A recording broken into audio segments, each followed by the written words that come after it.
Okay, I have a confession to make. The first 10 minutes of this movie got me to a level of excitement, the likes of which my pants have never seen before. Excitement. In my pants. In my pants! In my pants!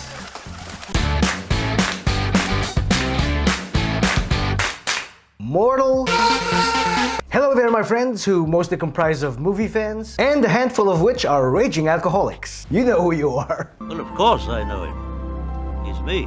So this video was requested by another one of my subscribers, Maria Teresa. Teresa. And she writes, I used to watch the animated version of Mortal Kombat back in the late 90s. Are you able to do a review of the new movie? Thanks. Thanks for writing in, Maria, and good suggestion. Now for those of you who want to send a review request to me, you know the drill. Just hit that subscribe button and simply write your request in the comments. And maybe I choose your request for my next video. Now let's talk about Mortal Kombat. Spoiler free, of course. At this stage, who hasn't heard of Mortal Kombat, right? But in case you've been living in a cave since the 90s, or in this guy's basement, but I'm done waiting. it's a very popular and very violent fighting game that started in the 90s. So after over a decade's worth of video game sequels, animated TV shows, comics, and a couple of movies, we finally get a new Mortal Kombat movie. Sure, I wasn't really asking for one, but I thought, why the hell not? Let's face it, Hollywood doesn't have a really good success rate when it comes to movies adapted from video games. With that in mind, I really didn't have high hopes to begin with, only to have my expectations further lowered when I found out that this is the first feature film for one of the writers, and more importantly, the director. But to my surprise, this movie delivered on action, violence, and gore. Pretty much what I was looking for in a Mortal Kombat movie. Plus, it's R-rated, so expect a few F-bombs. You angry? Oh, f***ing nothing gets by you, does it? I'm sure this won't come as a surprise to you if I told you that some of the dialogue in this movie was corny and cheesy, but kinda cool at the same time. Flawless victory.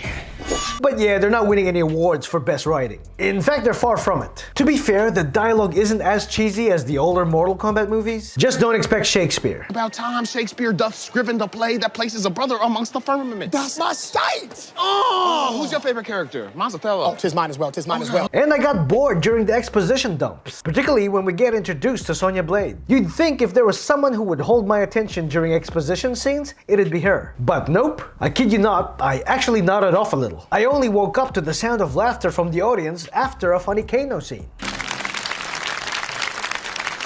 This movie has its fan favorites like Liu Kang, Sub-Zero, Scorpion, Kung Lao, Raiden, Jax, Sonya Blade, and Cole Young? Cole Young?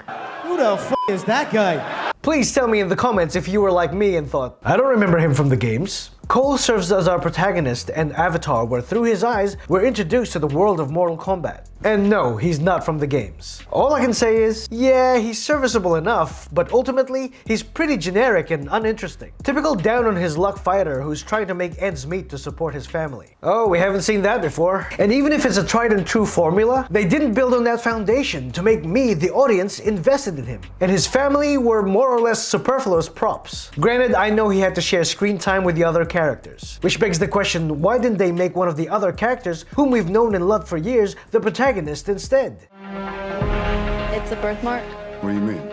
He was born with it. But the thing that annoyed me most was the editing around the fight scenes. The quick cuts were frustratingly hyperactive. Cut, cut, cut. They think they're enhancing the fast pace of the fight and making us feel like we're right where the action is. Cut, cut, cut. But all it does is distract me away from the fight. Like, come on, the fight scenes are the reason why I bought my ticket in the first place. People came to see a fight, let's give them what they came for. Aside from the editing, there were definitely some redeeming qualities about the action. Expect lots of blood, gore, and satisfying fatalities that you'd think you were at home on your couch bashing all the button combos on your controller. Probably gonna get my ass This is friendly competition. The movie also attempts to have a few heartfelt, emotional scenes, but as great as the violence is, the dramatic scenes weren't very convincing. María Luisa, no te mueras, por favor. The clear standouts for me were easily Sub-Zero and Kano. This Bi-Han version of Sub-Zero brings horror elements, tension, and out of all the characters, he's the one that showcases his powers the most. The guy was practically an unstoppable force, and I loved every minute he was on screen. I am Sub-Zero.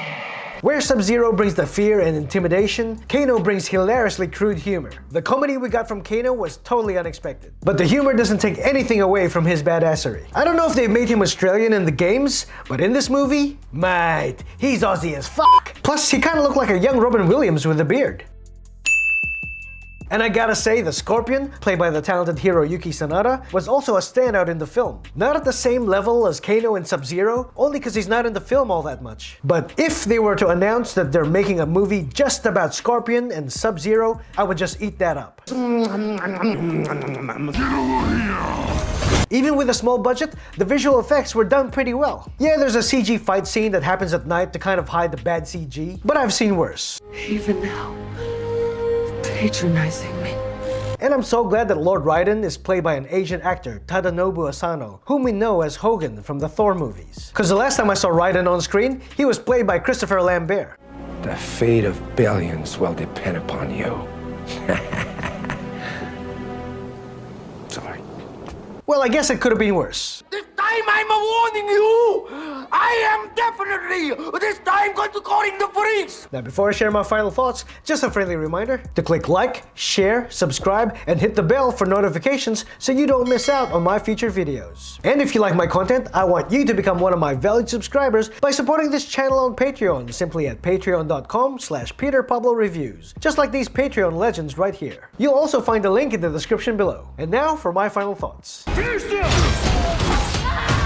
Starting with the lows, we've got corny dialogue, boring exposition scenes, an uninteresting protagonist, and frustrating editing.